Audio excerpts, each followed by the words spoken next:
see you. Good to see you too. And next week, they said you made this very okay. So next week, so they keep on this for next week. So we will find it. How are you guys doing? Yeah.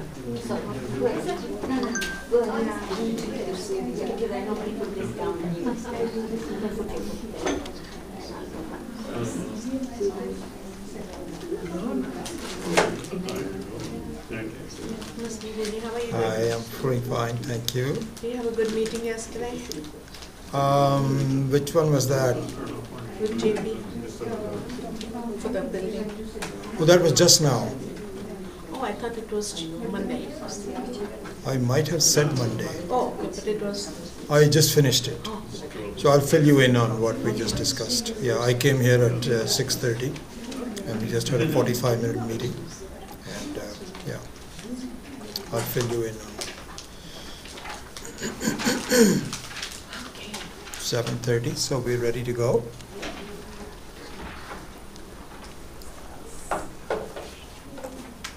Om Sahana Bhavatu Sahanau Bhunattu Saha Viryam Karavavai Tejasvinavaditamastu ma Vidvishavahai. Om Shanti Shanti Shanti.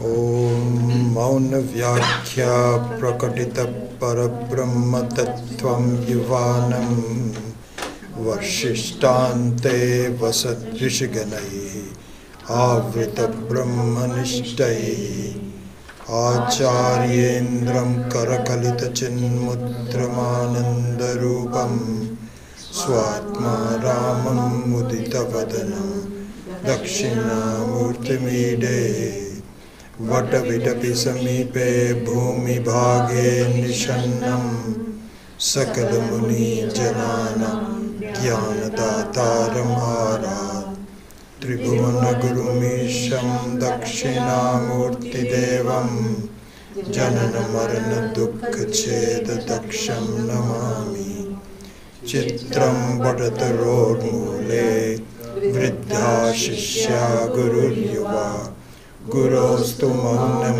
Vyakhyanam Shishyastu Chinna Samshaya Nidaye Sarva Vidyanam Vishaje Bhavaroginam Gurave Sarva Lokanam Dakshinamurtaye Namaha.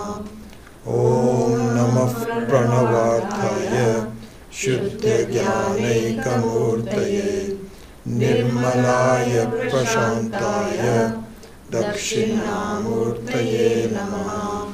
Ishvaro Gururatmeti Murti Veda Vibhagine Vyomavad Vyapta Dehaya Dakshinamurtaye Namaha.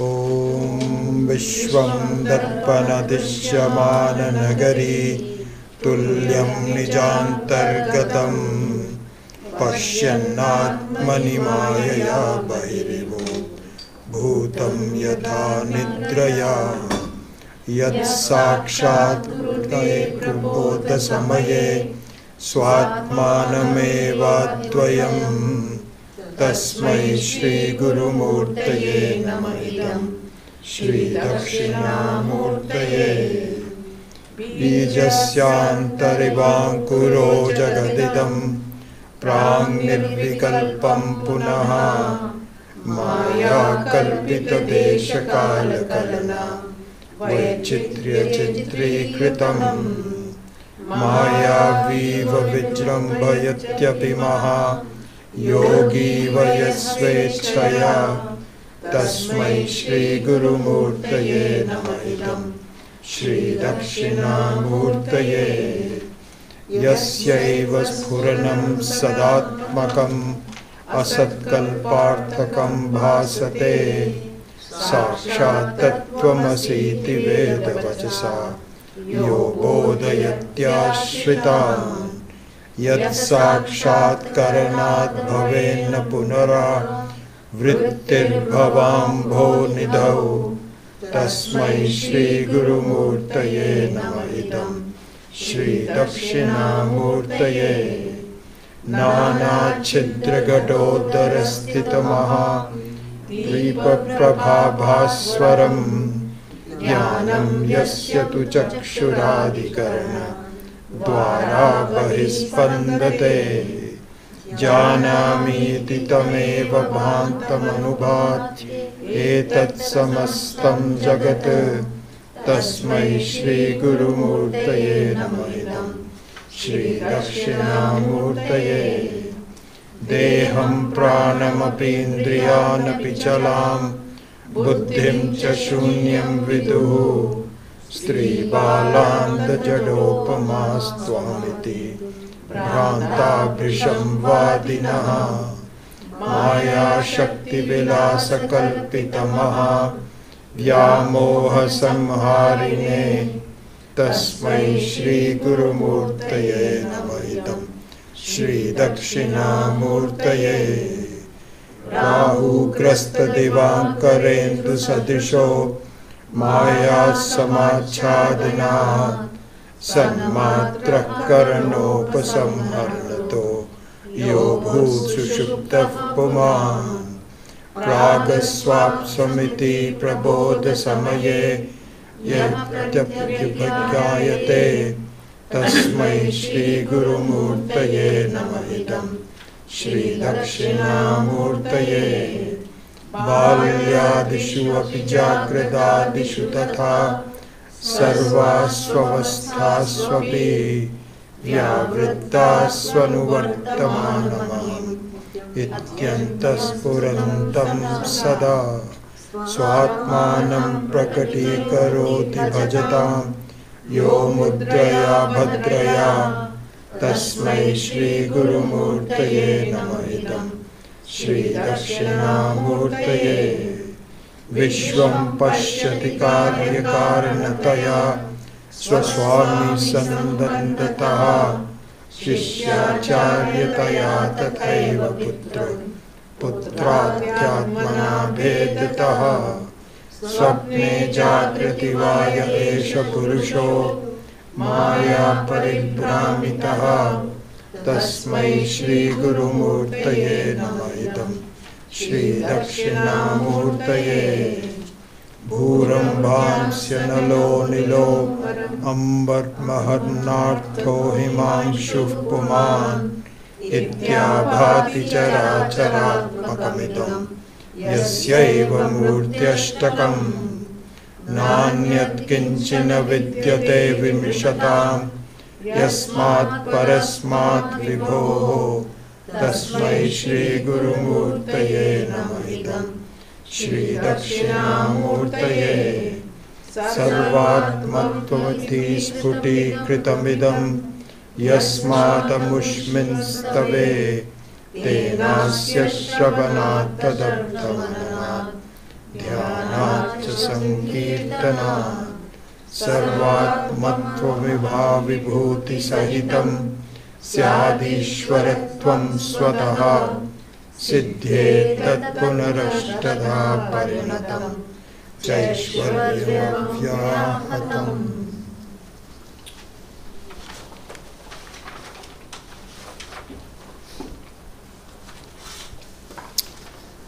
So we will revise the entire text today. I think we have already started to do that last week. So let me turn this on.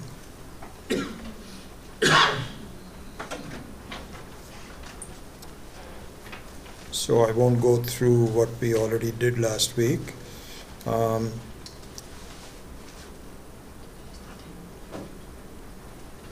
But I put this together, both the classes, in a single text, and I'll send it to all the people. So you can have something. You don't even have to write it down, but you can take notes if you want to.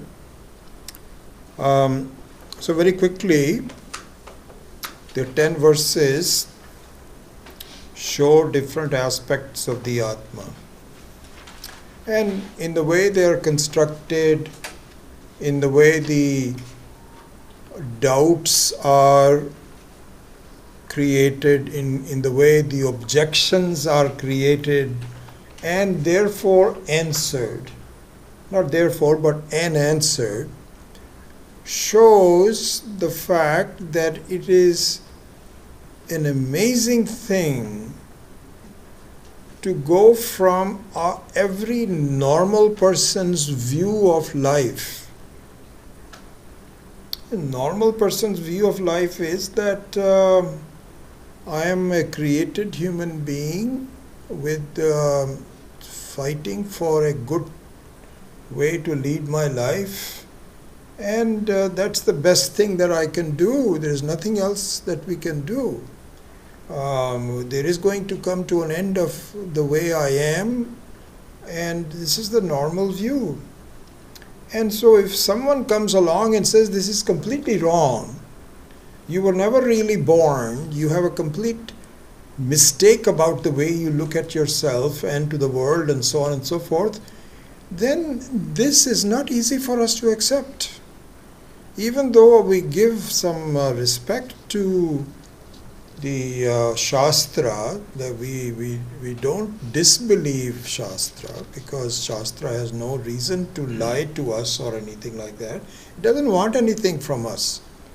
In many of the proselytizing religions, they want something from you, because they need your support to validate their own existence.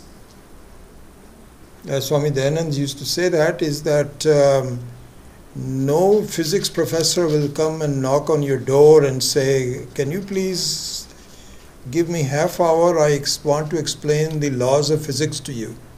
Nobody does that. Because if you're interested in the laws of physics, you go to Stanford or Berkeley or somewhere and then you can read it. But if you are yourself not sure, then you proselytize. Swami Dayananda used to say, this is what happens. People do not want to drink alcohol alone. The more people there are, you feel that I know I'm not doing something right, but if there are other people also not doing something right, I feel a little bit better. This is what happens. And so in comes Shastra and says this is a wrong view, not correct, and I can't accept it. And so if you look at this is what the majority of the Shastra's understanding involves, is that it's easy for us to, not easy, but relatively easy to see what the Shastra is saying. It is much more difficult to see how it applies to me, whether I can directly see what it is telling us. Because my mind also gives all kinds of objections. And there are other schools of thought that also give in these objections. So those are all taken into account into this short 10-verse composition by Adi Shankara. Everything is taken into account, as we will see. But in the beginning, the first 3 verses, as we saw, actually state what needs to be seen. And here Swami Maheshananji has given a title to each one of them. Atma Pratyak Swarupa is the verse number 1. That really you should see that you are never manifest. The Atma that you are seeking, we are all seeking our changeless, timeless, deathless state. This is what we are seeking. And that seeking of my reality is never manifest. It is always unmanifest. And I'm not used to seeing things that are not manifest. We are only used to seeing things that are manifest. It should be touchable, it should be hearable, it should be believable. And if it is not there, then what am I going to do? I can't think about some things that I never can objectify. So already I have a big problem. So Shastra says, yeah, please bear with us. It is always unmanifest. But this is the problem, that you don't need to manifest it. Anyway, so to start that, it just shows the fact that the Atma is unmanifest. So Pratyak Swarupa here means that it is you. It is not You are not manifest to you. You are you. Yeah, that's the Pratyak Swarupam, and we talk about that. Then another verse number 2, very quickly going through, is Atma Moola Karanam. And here it's very interesting if you want to just make a note of it, that for example, Mayavi iva vijrambayati api mahayogi iva yas swechaya. And so this you yourself created the world is given by Adi Shankaracharya by in the third line, that it is done in a magical way. You create the world in an amazing magical way. And yes, Ishvara has created this world, but Ishvara has created the world through you. You created the world. Ishvara has given you the power to create the world. And what kind of a power? Like a magician. And we also talked about it, that even the Maya Shakti, the Shakti that allows me to create something which is amazing, which is not there but it looks real, is your Shakti, your own personal Shakti. As this, for those of you that were in the morning class on Saturday, the same question had been come up, that really speaking, the Maya Shakti should not be seen as something which has been imposed on you, but it has been outsourced to you. So both the vision of the world as well as the creation of the Maya Shakti is all outsourced to you. You are the one who is creating it, and you have the ability to do it. So it says Atma Moola Karanam. So Atma Moola Karanam means that there is no one else that is creating it. I am creating it. And then of course the beautiful example that just like I create a dream out of myself, because you can always ask, how is that possible? I don't believe it. Show me an example. Okay? Alright, if you want to look at an example, you do that every night. And no, that is just a dream, but this is Jagrat Avastha. No. We also create the same thing. So this is the second verse where it says that it is possible that you created this enormous world with your own ignorance and the very process of doing. And this shows that you created it means that it can also be uncreated. You see, if somebody else had created it and you have no power to uncreate it, then it's one thing. But if you created it, you can also uncreate it. And this is exactly what needs to be done. It's just some kind of a play. And you may be upset with it and so on, but finally you realize this is just a play.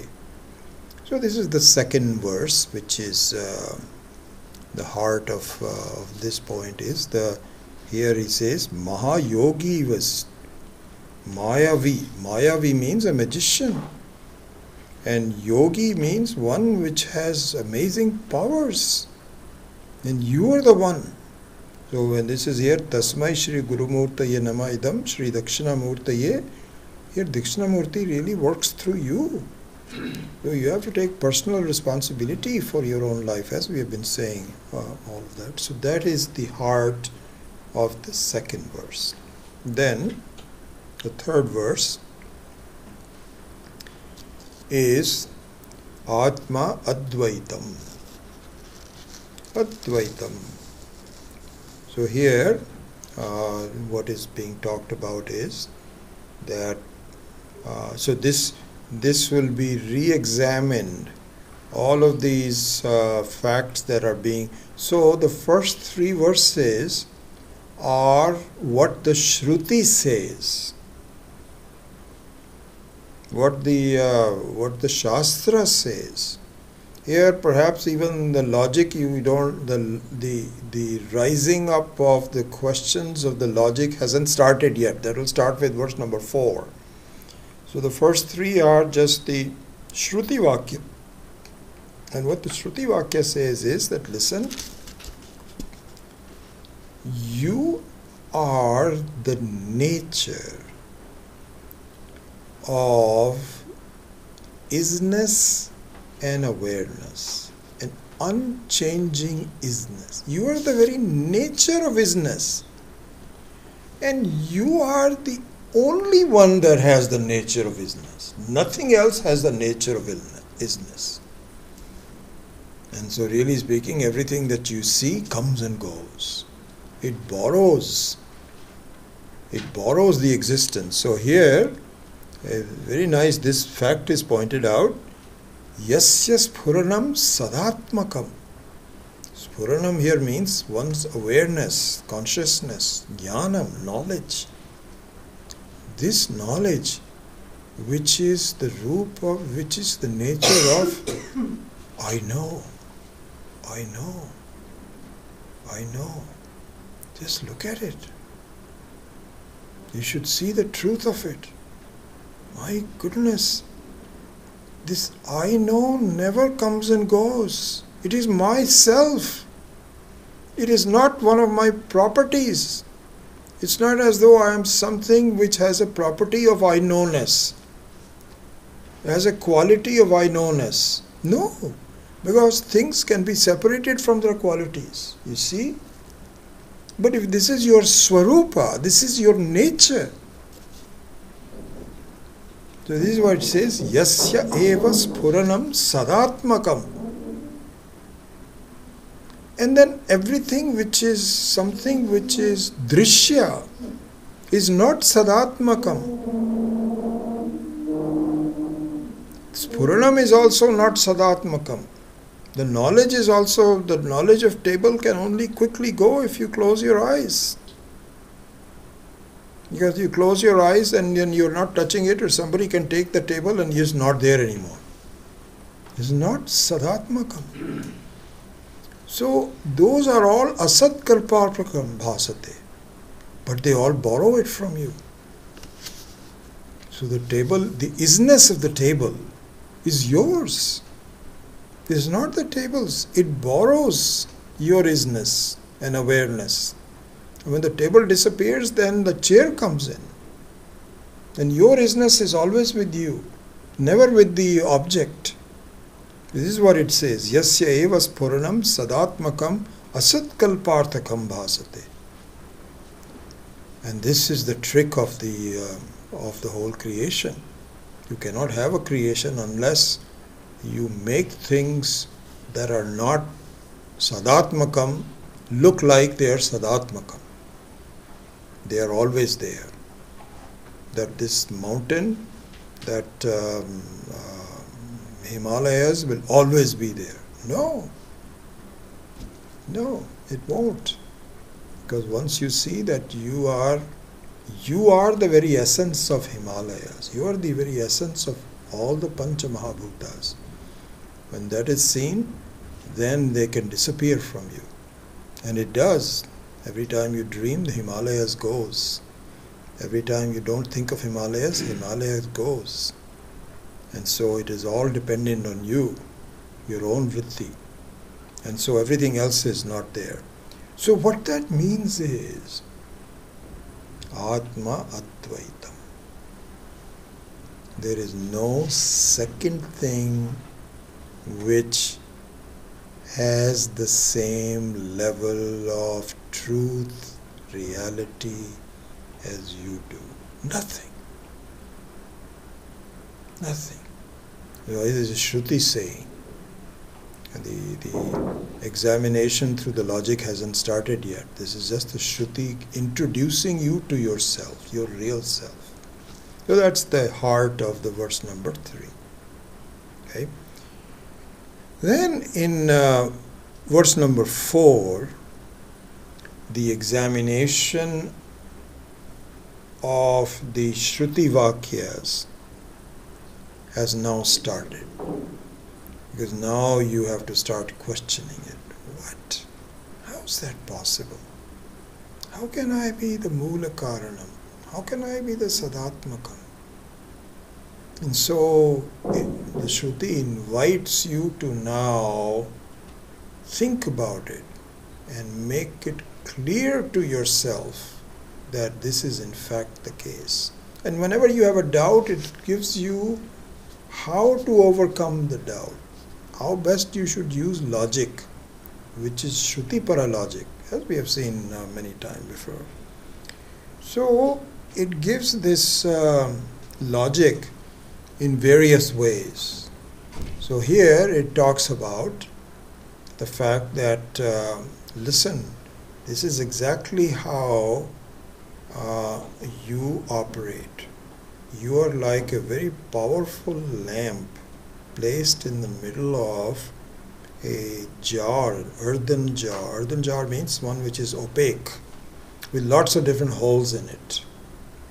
And the light inside of that is very powerful and unchanging in this one case. And you are now emanating things that are yours, and when they fall on objects, they get lighted. And the lighting of the objects is really following your own anubhati. So here it says, Jnanam yasya tu chakshuradi dwara bahispandate janami iti tameva bhantam anubhati etat samastam jagat.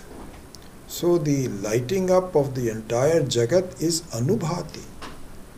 Anubhati means that it follows you, and it just like the light belongs to the lamp.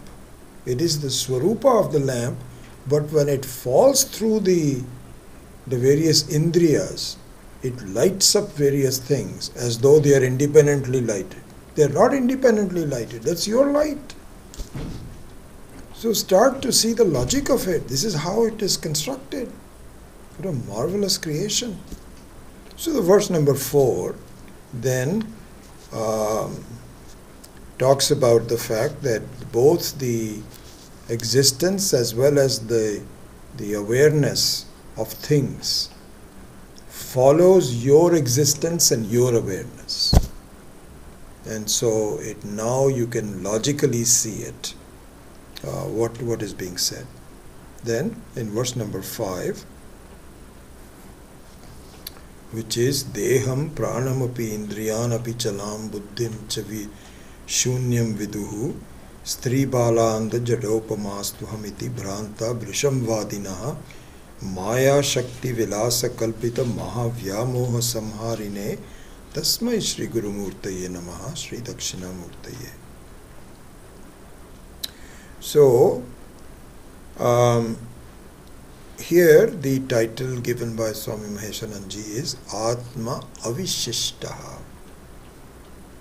Avishishtaha means that please see that after all activities have ceased, after all doubts and objections have been answered, Atma remains untouched. Untouched. And so the example is that if there is a rope and which is taken to be different things by different people, somebody will say, no, this is like a garland.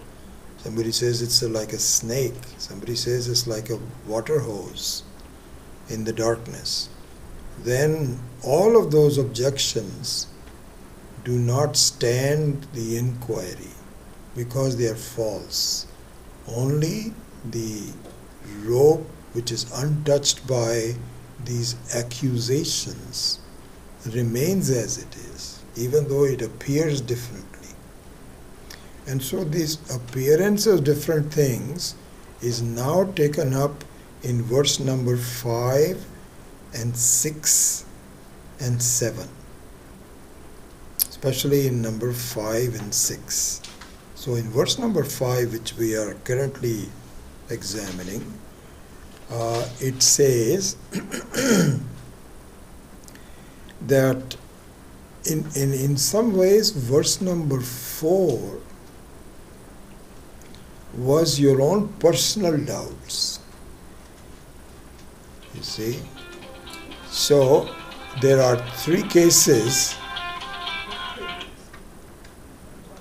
There are three cases that are being considered.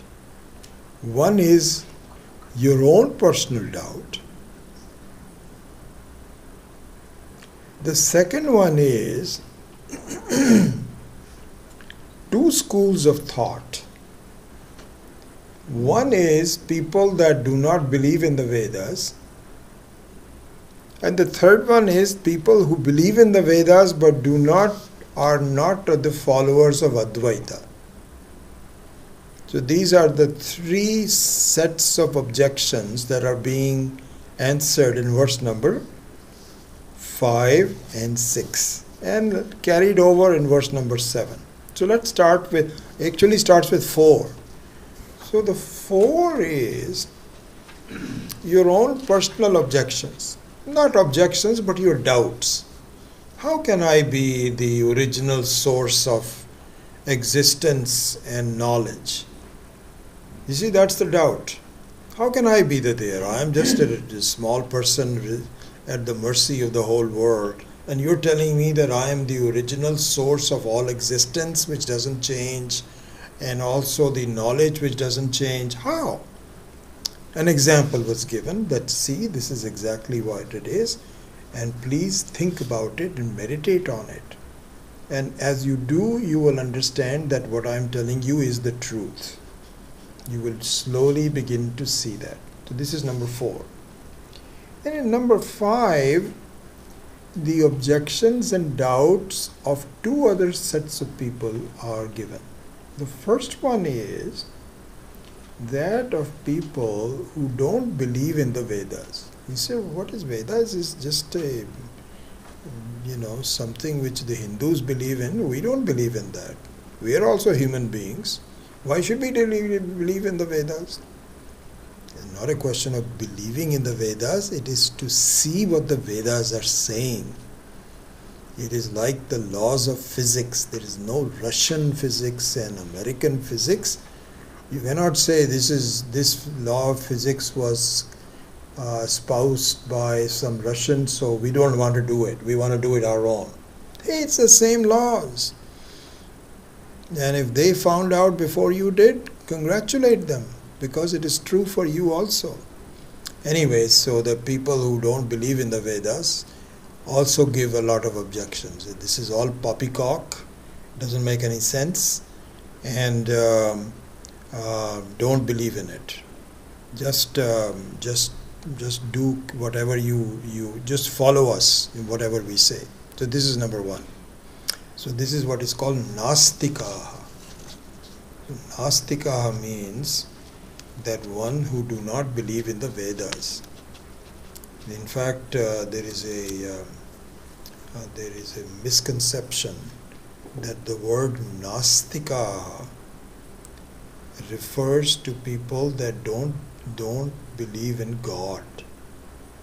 And Astikaha are ones who believe in God. This is how our thinking is. This is not true. Technically speaking, Nastikas are the ones who believe that Vedas do not apply to us. It's only some bunch of Hindus living in India, that's it. But not for the Muslims, not for the Christians, not for anybody else, Buddhists and so on and so forth. We have our own set of reasoning of who are we, how are we going to reach moksha and all that. Nothing to do with the Hindus. So this is one set of people. And so the the second line, Stri Bala Andha Jada Upamaha Tvahamiti Bhrantaha Brisham Vadinaha. So the second line of this verse represents the Nastika. The Nastika. Then the third line of the verse number 5, Maya Shakti Vilasa Kalpita Mahavyamoha Samharine. This represents the third class of people who believe in Vedas. They believe in Shruti, they believe in Smriti, they believe in Purana, all of them, but wrongly. That's also a possibility, because the Vedas, 95% of that is Karma Kanda and Upasana Kanda. So they all feel that is this Advaita view is just poppycock. Really, it should be Dvaita, and it doesn't make any sense. They have their own reasoning, and so those are the objections and so on.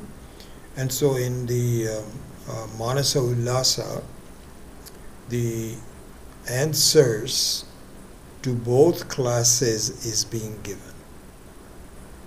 So that is what verse number 5 is all about, that they talk about the objections raised and the answers to them. It is called Purva Paksha and Samadhanam.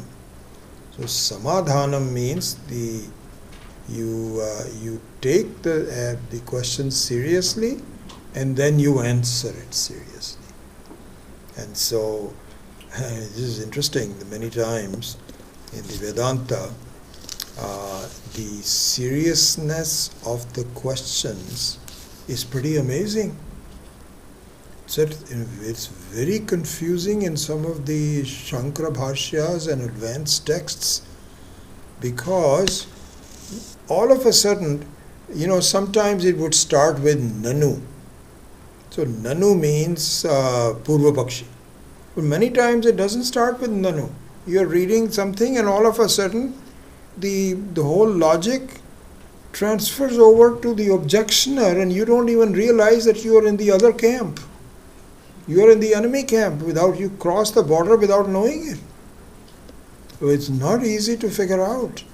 And the reason for that is that in Vedanta it is said that we cannot simply dismiss other schools of thought.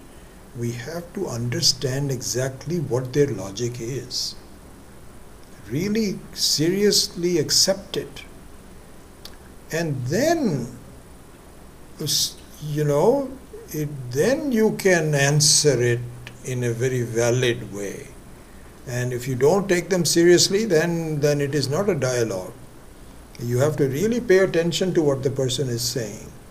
And then you can say, aha, I know what you're saying, but here is the defect, here's the flaw in your thinking.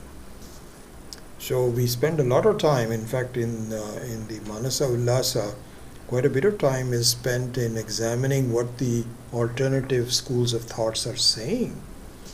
This is what verse number 5 is, which is to look at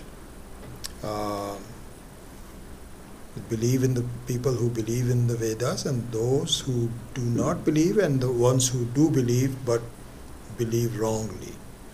Both are done. So that is all done. Then in verse number 6,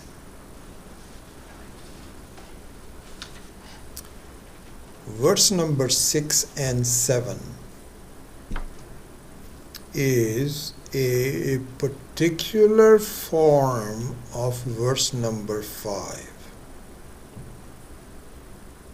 It's a particular, specific focus. It's a torchlight specifically on one class of people that do not believe in the Vedas, which is called Shunyavadina. People who are, and these are all one school of thought within Buddhism, and others also, not just Buddhism. And modern science also can be done there, which says that there was nothingness before the creation. There was nothingness. And then something came out of it. So the Shunyavadinaha say that there is this is the nihilists within Buddhism. Buddhism has two or three. This is Vijnanavadinaha and Shunyavadinaha. So the Shunyavadinaha feel that this is poppycock to say that Atma avishishta, that Atma remains after everything else is gone. What are you talking about? There's nothing is left. And in fact, that is your moksha. So the moksha is where you don't have any problems. So in that manner, death is a moksha. Because when you're dead, you don't have any problems. That's it. You're gone. So therefore, really speaking, nothingness is the reality, is what they say.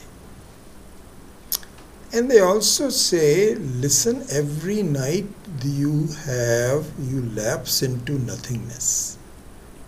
Deep sleep is nothingness. There is no thought, no experience. They ask, do you have any experience in deep sleep? We said, no, we don't have any experience. Do you have any thoughts in deep sleep? No, we don't have any thoughts. See, what did I tell you? You disappear. So this is a specific type of objection, and the samadhanam for it is given in the verse number 6, and it says no. The experience of nothingness is like Rahu grasta divankarendu sadisha. That just like you have a sun blotted away by an obstruction. It's an obstruction, it is not destruction. So an obstruction looks like a destruction, but it is not. So in deep sleep also, you are obstructed because your mind is not there, your ahankara is not there. It's kind of like Rahu, like an obstruction to the sun. And so you cannot say that the sun has disappeared. You can say that it is obstructed. That is the issue here. This whole dialogue all has to do with the fact that the Vedantins believe that the Atma is always there, and occasionally it is obstructed. And in fact, it is always obstructed until you get to know the Atma. So this is an important thing to see, that the Atma has no problem with plurality. It blesses the plurality. It has no problem with a criminal. It blesses the criminal. But the knowledge of the Atma has a particular problem with obstruction. When the knowledge of the Atma takes place, not the Atma. Atma is always blessing. But because you don't have the knowledge of the Atma, you create problems. So it is the knowledge of the Atma. This is what is called Atma Vritti, Brahma Vritti. That is the one that removes the Atma ignorance. That is what is required. You don't require to remove the Atma, but you have to require the ignorance of the Atma. You have to remove the ignorance of the Atma. So that is the obstruction. And when obstruction is gone, you are already there. And to give this argument, because this is still part of the yukti, remember? Verse number 4, 5 and 6 are primarily yukti. Yukti means that logic of this. It gives the logic of pratyabhijna. Pratyabhijna. Pratyabhijna means an inner memory about yourself.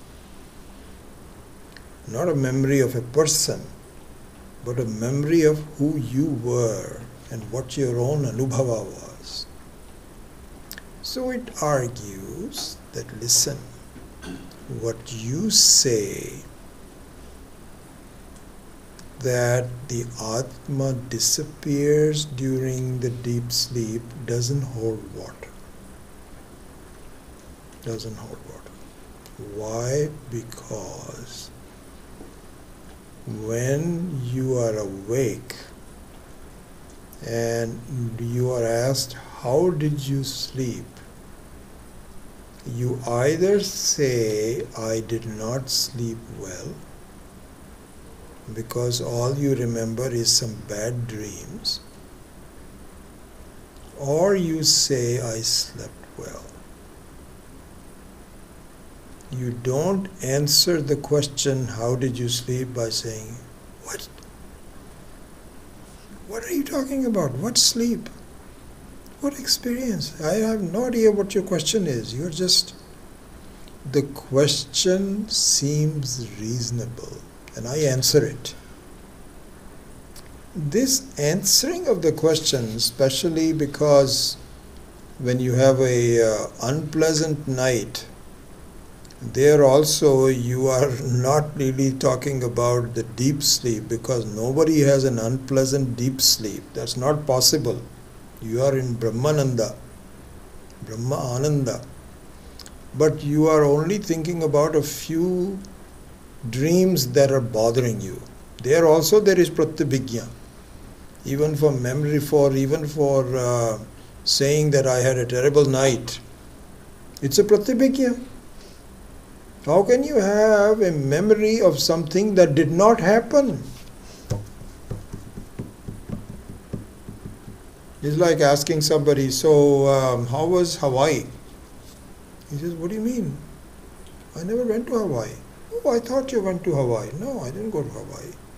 This is a proper dialogue. But if you went to Hawaii and you say, how was Hawaii? He says, that was wonderful. So when you say that was wonderful, that means you were there. Similarly, when you say, I had a pleasant sleep, that means you were there. What did you see? I saw nothing. So the deep sleep is one of the best examples of Advaita. Advaita. There is so pleasant. You don't need Dvaita to be pleasant. Advaita is pleasant. So beautiful, so full of peace and happiness. So you say that, I had a wonderful, and what did you see? Nothing, I didn't see anything. Beautiful. So this is the refutation of the Shunyavadina, which says that Atma disappears during the night and is reborn as a new person. No, doesn't make any sense. And so the pratyabhijna is offered as the yukti against the particular problem of the Shunyavadina. Very specific arguments for those of them. Then in verse number 7,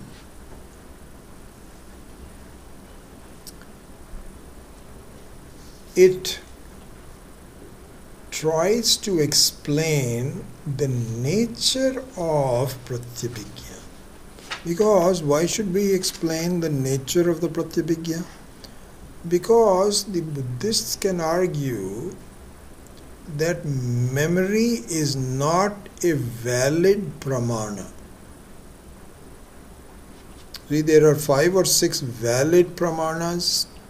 So you have pratyaksha, you have anumana, you have arthapatti, you have upamana, you have shabda. All these are valid pramanas. But nowhere does it say that memory, pratyabhijna, is a valid pramana. So it says, no, I accept that you are answering my shunyatvam, my nihilism by saying, yes, there was some experience that you're memorizing, but that doesn't really give you the right to claim that the Atma is free, because memory is not a valid pramana for the establishment of the Atma. To which we say, it is. It is because if you look at how life is constructed, please see how life is constructed. Life is constructed by having both the unchanging component and the changing component. And so pratyabhijna is in fact a valid confirmation. Yes, it may not generate knowledge by itself, but it validates knowledge. Somebody has to point out that, my goodness, you are unchanging. And then I can have an objection in saying, how is it that I am unchanging? Because I am always changing. I was a small baby at one time, then I became a toddler, then I became teenager, then I became an adult, and then I'm changing. So it says that is the nature of life, because the nature of life has the nature of creation. Really, this is the nature of creation. The nature of creation is that has both an unchanging and the changing. What do you mean by that? What's the significance of having these two? Because you can never say, when I was a teenager. You can never say, oh, I saw this movie. This is what happens sometimes, you get these Indian Bollywood songs, and it happens to me sometimes. I remember that there's a Lata Mangeshkar's song, and I remember, specifically I remember, there was a wedding when I was about 12 or 13 years old, and I remember hearing that song in that wedding, because those were the popular songs. So when I hear that song, it brings me back to the time when I was a teenager. That you can do. You cannot do that unless there is an unchanging component. You cannot say, when I was young. Because if everything is compartmentalized, it's a different person. And then you say, how were you when you were young? He says, I don't know. I was never young. I am what I am now. And in fact, you couldn't even recognize your spouse or anything. You say, hi, honey. And he says, who are you? Never heard of you. Where did you come? What kind of a life is not possible? And yet, I weave into it the changingness. So we should ask yourself, analyze your own life. How is that possible that there is an unchanging element to it and a changing element to it? And if you analyze it, should you not identify with the unchanging person? Yes. Even though changes are there, this is part of life, but the changes are incidental. What is intrinsic is the unchanging. Should you not do that? So that part is examined as a way of focusing on the word pratyabhijna, the importance of it, the validity of it. So that's it says, balyadishu api jagradat, balyadishu api, when I was young. Jagradadishu tatha means yesterday when I was awake, I had a very good day yesterday. Today is not so good. Jagradadishu tatha, swapna adishu tatha. Sarvasu avasthasu api. Vyavrittasu. Vyavrittasu means the changing. Anuvartamanam means unchanging. Aham ityantas phurantam sada. Swatmanam prakati karoti bhajatam. Yo mudraya bhadraya. So he says, O DakshinaMurthy, I really appreciate through this mudra, chin mudra. You make this very clear to your people who want to learn it from you. So this is what it means. Jo bhajatam swatmanam prakati karoti bhajatam. Bhajatam means one who are devoted to you. One who come to you for answers, for some vidya. And you make it very clear that really speaking, that this index finger, which is ahankara, should be pointed towards Brahman. And so through this chin mudra, you make it very clear that the unchanging is, and the changing is asat kalparthakam, and the unchanging is the spuranam sadatmakam. So this is the meaning of pratyabhijna. Okay, so chidrupam. So here Swami Maheshananji has added in parentheses, these are his words, chidrupam, because the existence of the Atma is recognized by the awareness of the existence of the Atma. So it's chidrupam. Here some side one side thing has nothing to do with these. We should know that there are three aspects of the Atma, as you know. Satchid Ananda, Sat Swarupa, Chit Swarupa and Ananda Swarupa. Out of these three, the Sat Swarupa is easiest to understand and grab. Chit Rupa is more difficult. Ananda Rupa is yet more difficult. But all of them fall. All of them disappear if you are sincere. But this is the sequence that you should first clarify that I am Sadrupa. Then comes Chidrupa, and then comes Ananda Rupa. And the Ananda Rupa doesn't become clear until both Sadrupatvam and Chidrupatvam becomes reasonably clear. If you don't even cross that border, it's like three doors.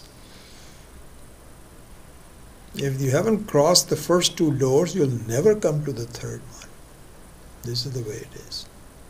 Anyway, that's a side comment.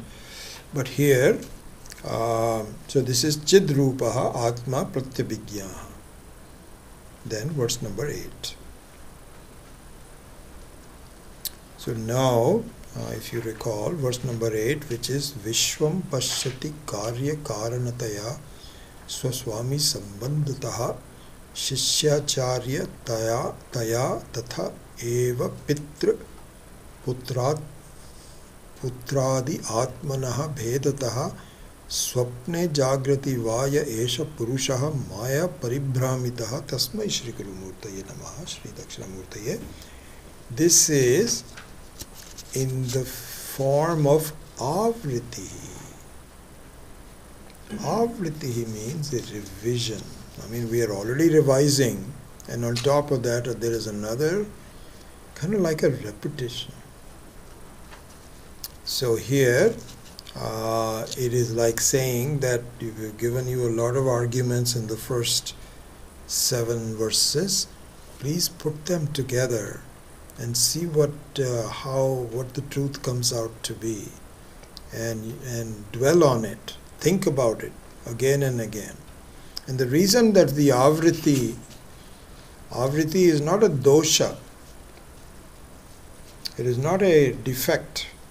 Why is it not a defect? Because as we saw, that to wake up a person from slumber, some repetition may be required. You have to call that person again and again. The Shruti is anxious for us to really wake up until we are done. It cannot say, I told him once, the fellow doesn't listen to me, what am I supposed to do? That's your problem, not mine. A mother or a father will not do that. They'll say, Bete, utja, utja, utja. Please get up. And the beta is still not getting up. So the mother and father don't walk away. They'll say, get up. They might even get mad at you, but they have to follow through. So the avriti is not the dosha. You should tell your mom and dad, my God, thank you for persisting with me. I am sorry I took so long to get up. Thank you so much. So this summarizes the essential truth in the previous verses. But there is one thing, it summarizes it by using some different logics. It's not like a mother saying, Beta, get up. After about 10 seconds, Beta, get up. Beta, get up. Beta, get up. Then the person will actually go back to sleep even more. So he has to change the tone. Hey, I told you, you're getting late. And he gives, you know something, I'm getting tired of waking you up. I'm going to leave now pretty soon. So you have to use different language and so on. So here a different language is being used. And the language used is that, wait a second, there is an objection. So this is all a way of understanding the very incredible truth. It says, wait a second. Didn't you say that the Atma is Advaita? Yeah, we said that. So didn't you say that you are the only thing, everything else is just mithya? Yep, that's what we said. He says, aha. When a teacher is teaching, the teacher and the student are both the same level. They are both creations. It's not like the teacher is Satyam and the students are Mithya. Teacher is also Mithya, the student is also Mithya. Isn't it true? Yes, that's true. So then where is the Advaita? There is no Advaita, there is all Dvaita, Advaita, Advaita. How is that possible? How are you going to, where is the teacher? Who is the teacher going to talk about? So he says, yes, you are right, but you are not right, because it is possible that until you wake up, transactions are valid. How is the teacher going to wake you up? Because you are in dream.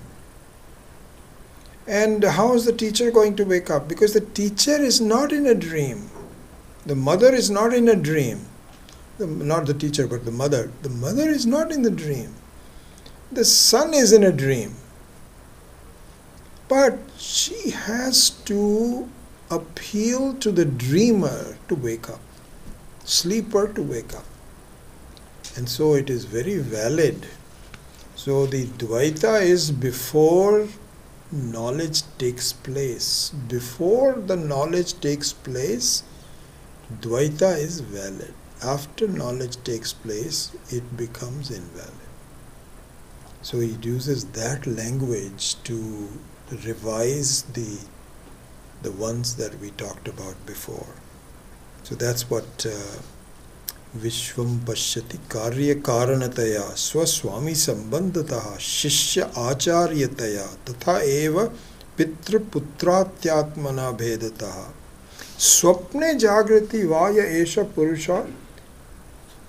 This is how you wake up a person. And this is the argument which is the heart of verse number 8. Then in verse number 9, summarizes, because here Adi Shankara has not spent much time on the sadhana. So the bulk of the 10 verses, 8 out of the 10 verses, is on sadhya and yukti, shruti and anubhava. So it is all about sadhya. Please see, please see, please see. But how to see the sadhana is really not commented on except for this verse. So the verse number 9 is sadhana para, not sadhya para. Means that, and as being a sadhana para, because only one verse is there, you don't have enough bandwidth to describe the entire spectrum of sadhana, which is karma, upasana, jnanam, all those kinds of things. It simply focuses on dhyanam, on upasana only. And this is important to see because this actually summarizes the view of the Shastra. We are doing this in the Bhagavad Gita class also, where we are discussing Chaturvidha Bhajante Mam, Artha, Artharthi, Jigyasu, Jnani. And so Jnanam along with bhakti. So this is a topic of in the Bhagavad Gita. This whole topic in chapter number 7 is about the bhakti towards Ishvara, right? So the question is, this is a very interesting thing that Swami Paramarthananda clarified. Swami Paramarthananda said, listen, the bhakti is, the best bhakta is the jnani. The best bhakta is the jnani. Why is that? Because you cannot have sincere bhakti unless you know what the bhakti is all about. Who is my bhakta to? Why? And in that manner, in addition to jnanam, a sense of bhakti and love and devotion and rasa and emotion, all those kinds of things is necessary and very helpful also. Very helpful also. So this is what is called dhyanam. So this is the topic which is exhaustively taken up in the 9th chapter of Panchadashi. Beautifully taken up. Because there it is argued that, aren't you talking about jnanam? Why are you talking about bhakti? So there it is said that unless you are devoted to the knowledge, knowledge does not come. And unless you are devoted to jnanam, bhakti will not come. So it's a combination of them. So this is being talked about here. Atma dhyeya. Yes, it can be meditated upon and it should be meditated upon. And the difference between dhyanam and nididhyasanam is pointed out. Nididhyasanam is, it's already clear to you, you know what they're all about, but somehow you are not utilizing it for gaining the fruits of it. So that is nididhyasana. Dhyanam, on the other hand, means that things are not yet clear, but I know enough that this is what I should be doing. And may I focus my mind and try to understand as much as possible so that I can cross over from Dhyanam to Nididhyasana. This is the topic of the verse number 9. Then in the last verse is the result of all of this, that really speaking, when knowledge comes, then the identification with the Jivatvam will cease. You won't say, I am a Jiva and I want the blessings of Ishvara. That duality, that binary state that Swami Paramarthananda has been talking about in Ashtavakra Gita is no longer there. It's only there's only Ishvara alone. And I am just a false imposition on the Ishvara. And so this you will know very clearly. And so that is the result which culminates in freedom. Just like Ishvara is free, you are also free, because there is no difference between you and Ishvara. This is the phalam, this is the Shruti phalam of the 10th verse. So with that, DakshinaMurthy Stotram is over. And let this be our last class. I could have stretched it to another class or two, but because of the change in the classroom setup, which I'll go over that in a minute, and also the coronavirus and all that, I think that Tuesday night class we will reconstitute and not have this in-person class, and especially the text is over, and so with that we can just say a small prayer and then have some discussion. Om Asato Ma Satkamaya Tamaso Ma Jyotirgamaya Mrityorma Amritangamaya Om Purnamadah Purnamidam Purnat Purnamudachyate Purnasya Purnamadaya Purnameva Vashishyate Om Shanti Shanti Shanti Hari Om Shri Gurubhyo Namah Hari Om.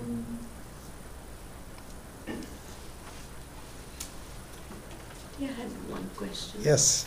In the very first verse, when we were looking at it, you said Atma never manifests. You are never an appearance. I thought it would mean that you are only an appearance. So the What do you mean by never an appearance? means that the reality of the Atma never appears as an object. Oh, okay. That. Yeah. And yet, if you examine our behavior and our conclusions, we take the Atma to be a manifest thing as an object. Because when you say that I'm not happy, I am upset, or I have a physical problem or anything like this, you're only referring to Being an object. an object, which is not true. But if you really understood it, you will see that my superimposition, my reflection is not well. But I am different from it.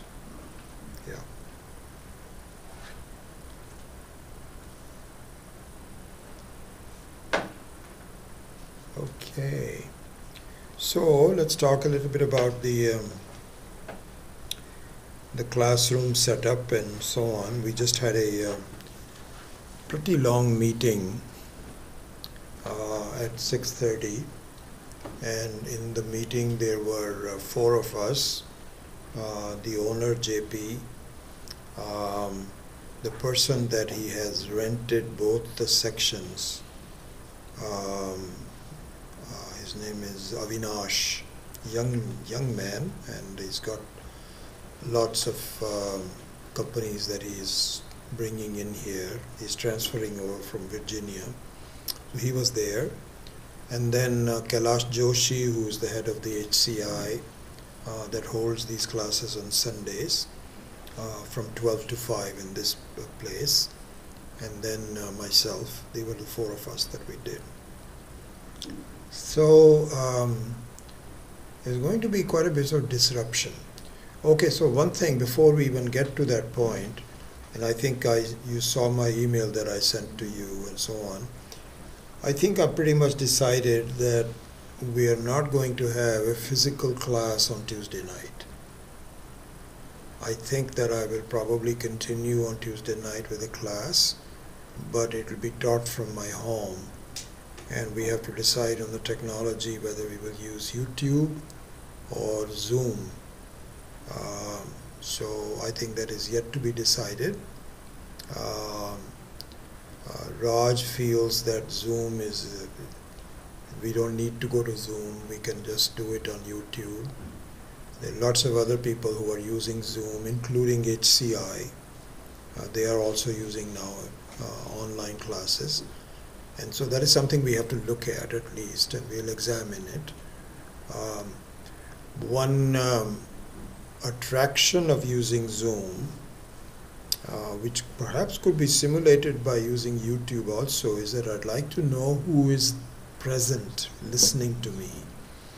Because if I'm not going to be in a physical classroom, then it's a problem anyway.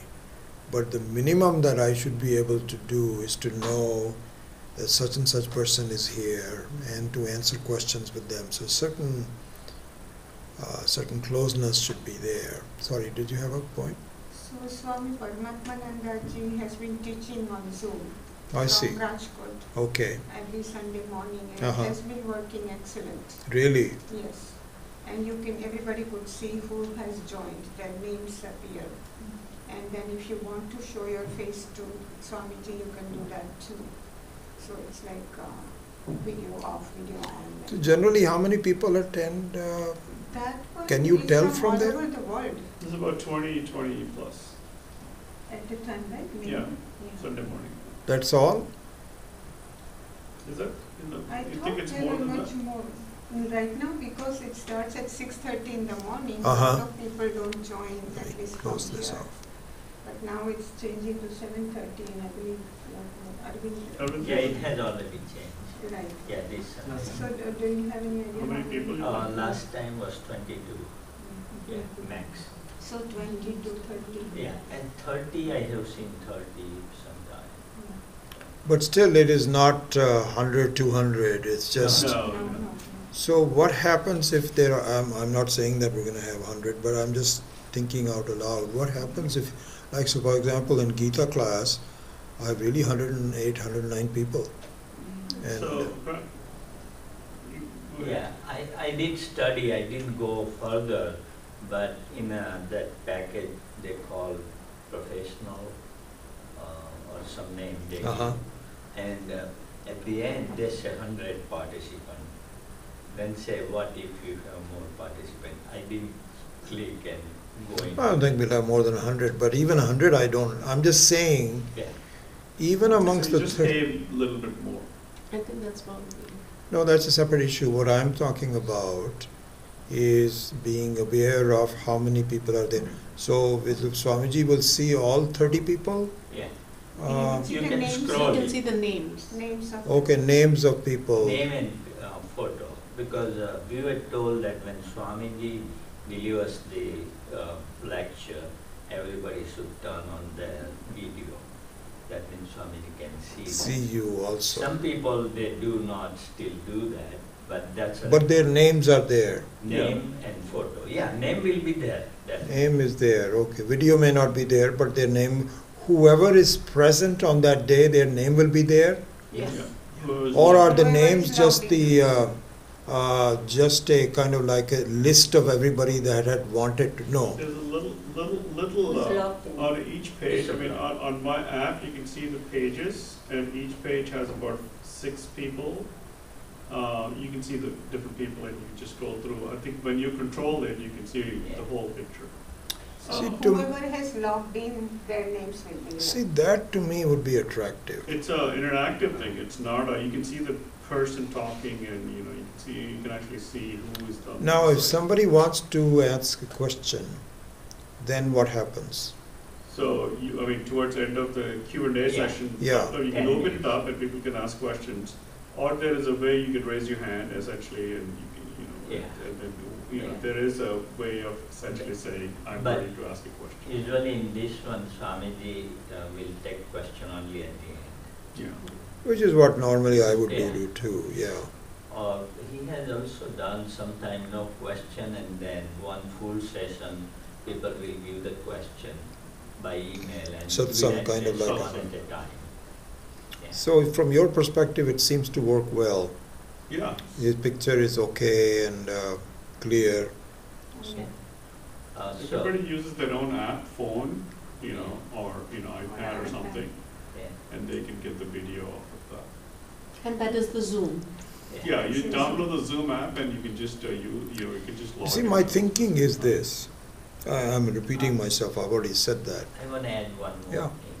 thing. So your video is typically controlled by participant, but the audio, the administrator controls. So he or she will mute everybody. Okay, I But see. video is somehow controlled by participants. So Okay, somebody purposely or maybe they don't know, they turn it off. That's why you cannot see the Okay. face. okay. You can do the same thing with audio also. Oh, you did? Yeah. You, Now, the students have to pay anything? No. No. No, At least we Whoever are owns not the paying. channel pays it. pays it, okay. And then people just log in their time. Yeah, I think the money part is one thing, and I think that we have some money in AVC, so we can use it. The thing that is attractive to me is that already I'm bothered by the fact that many of the people are not in the class physically, and I don't know who they are, so I cannot tell. It's wonderful that you are all here, but for everybody that is here, I would think that probably twice as many people are not here who are listening or watching. So this would make it possible. And if I am at home and I'm not having anyone to see, then the least I should know is who is coming on that day. So that to me is the main advantage too. So It's interactive, it's very interactive. So you should test it. We can test it with the free version, and then you can see how. and we have some time because I have not yet ascertained what new text I'm going to take yet. I still want all your inputs back. Only a few people have written to me. So we have a couple of weeks before we start, perhaps even a month. So we can research that. So based on what you all say, I'm kind of inclined towards Zoom at this point. The only issue that we have is we preserve everything on YouTube. That may be a big hassle. You can't save it onto Zoom to whatever is Zoom records, put it on YouTube. Exactly. They They can do that, but that's a step someone has to do after every Okay. session. You know what I mean? Yeah. And video upload is different from audio upload Okay. that you do. That's a good point. So that takes a Okay. lot. They do allow 1 gig during the lecture. 1 gig you can save on the Zoom iCloud, then you can download To the YouTube. wherever you want. Okay. And We need to figure that out. So Yeah. somebody has to manage that part of it from Yeah. downloading it from the iCloud, whatever the cloud is to YouTube. There will be a lag. Right now, we don't have any lag at all. Right now, YouTube, it's live streamed and saved immediately. So even if someone comes in half hour late to the class, they can continue with the rest of the lecture. But right now, Yeah, just like I- the audio file, we have a lag. Yeah, I see what you mean. Okay. So yeah, I'm not sure that because Raj is, I haven't read his memo today, but he was lobbying against it, Yeah. against the Zoom. He says we We can just probably, thought the interactive on YouTube is good enough. yeah. Anyway, so that's the Tuesday night class. Now, as far as the Saturday classes go, I think there's going to be quite a bit of disruption. So now to summarize in just a few minutes, I don't want to take a lot of your time, the results of the meeting. First of all, those partitions that you see, they're all going to come here, and they will be kind of like cubicles behind up to this point. Okay, he was a little vague as to how much space he would take, but anyway, there will be some offices here, kind of like what they have on the other side. Then they have a huge, kind of like a table tennis table that they want to put in front of it, and they will have some chairs around it for their own conferences. Okay, here. Okay, then this table, if we want it, so this TV can be put on the side wall, and then we wheeled back here for the conferences. And this table will be pushed forward probably up to where Zarina you are, and so we'll be that much closer. Then you see those tables on the other side, the long tables, kind of like this width and 8-foot long tables. They will put two of them together in the middle of this classroom. And they will have probably no more than 16 chairs, which we will have to bring in. 8 chairs will already be there, and the other 8 chairs will have to bring in every class here. And if we want more than 16 people, then this side of the room will be available, and we'd have to bring more chairs to fill in up to whatever, 20, 25, 30 people. This we would have to do every class. Okay, so in the end of that, I basically expressed my reservation that this is not a system that I can see it doing it for a week or so, but to do it every Saturday, where all of you come in and you are now dragging these chairs, unfolding them, then folding them back, this is not something. So if we have to continue with the Saturday classes, then we have a couple of more options. One option is that there is a room which is called the boardroom, which is right above the front entrance as you go. I don't know if anybody of you have seen it or not. Huh? No, right here. I'm talking about right here. So it's a very beautiful room. It's a boardroom with a huge table in the middle, and it's got 16 chairs around the table and another 16 to 20 chairs on the side of the wall. And they have a screen, and it's really a very nice room. So one possibility is that and I told JP that I probably will not hold the Tuesday night class. I just need it for 3.5 hours on Saturday, 8 to 11:30. And I think that room will be okay for us. It is not a classroom setup, it's more like a meeting. Well, that's okay, we can do that. Occasionally, if that boardroom is taken up by someone, we can use the big room downstairs, the auditorium, as a backup. So this is our okay, so what we have decided is that for next Saturday, we will let Avinash set it up the way he wants, and let us see how many people come, because already I think plenty of the people are not coming because of coronavirus. So we may only have about 16, 20 people anyway. So we'll continue to use this room just for next Saturday. If it is not suitable, which I don't think it's going to be, we can now shift over to the boardroom. And option number 3 is we are going to continue to look at moving to ICC. And that dialogue has not yet started, but it will. So there is going to be some disruption. I'm going to send you an email as to where we are going to meet for next Saturday. And then and just go from there to see which options we are going to invoke. So that's Any the update on ICC? He has not made a approach yet. Kailash hasn't made an approach. ICC is anyway kind of close to all senior citizens. They don't want any For 3 senior. weeks. Yeah, so that may be a problem anyway. For old people like myself, we are not even allowed to go there anymore for a while, and possibly for a long time. Who knows what the coronavirus would look like?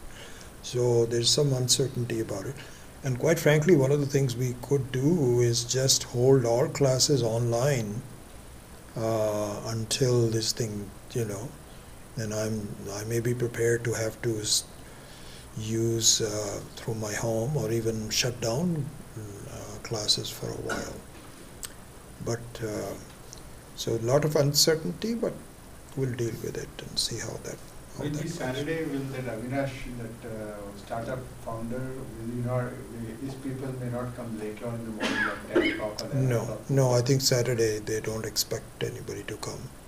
That's certainly what he told me, possibly. And they're not going to start using this fully because they've got some people to transfer some from Virginia. So for the next 2-3 months, even though the furniture will be there, they won't really start populating it here. And we'll put the table tennis table here. Well, it won't be a table tennis table. It is a table tennis size table, but they want to use it as a kind of like a conference But they table. also have a table tennis table we saw last week. That's the one that'll come here. That'll come here. That's the one they're planning It's a to. big table. It's a big table. It's a big table. So I think our movement will go down quite a bit. That hogs up a lot of space. Yeah, it does. It was all wishy-washy. No, I think we can do it. And I said, my mind said, no. This is not Boardroom looks like a good option. Hmm? The boardroom looks like Boardroom looks like a good option. The problem is that the boardroom is given to all the people to use. Kerala Ayurveda people also use it. Falcon X people also use it. Saturdays from 8 to 11:30, I think we are okay. We can use it. So that may be okay for the time being. I also didn't want to push it too much, but that is really a viable option, and I think that we can use it for a while. Yeah. Anyway. Is that door downstairs open or is it? With That's a the good latches? point. I think that we will make sure